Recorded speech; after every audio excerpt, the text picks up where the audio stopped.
समोर सादर करत आहे. आजचे जे ज्योतिबाचे मंदिर आहे ते इसवी सन 1730मध्ये ग्वाल्हेरचे महाराज राणोजीराव शिंदे यांनी बांधलेले आहे.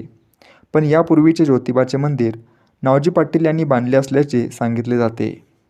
आजच्या सातारा जिल्ह्यातील कराड तालुक्यात असणाऱ्या किवळ गावचे नावजी पाटील हे वाडी रत्नागिरीच्या ज्योतिबा देवाचे परमभक्त होते. नावजींच्या जीवनकालाच्या कालखंडाबद्दल नेमकी माहिती मिळाली नाही, पण त्यावेळी मुस्लिम राजवट असावी असे दिसते. नावजी पाटील हे प्रत्येक पौर्णिमेला किवळहून ज्योतिबाच्या दर्शनाला पायी येत. त्यांची पौर्णिमेची पायीवारी कधी चुकली नाही. नावजी पाटील ज्योतिबाच्या भक्तीत एवढे तल्लीन झाले की त्यांचे आपल्या संसाराकडे दुर्लक्ष होऊ लागले.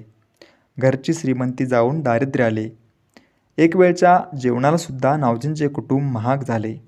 तरी नावजींनी ज्योतिबाची भक्ती सोडली नाही, पौर्णिमेची वारी चुकवली नाही.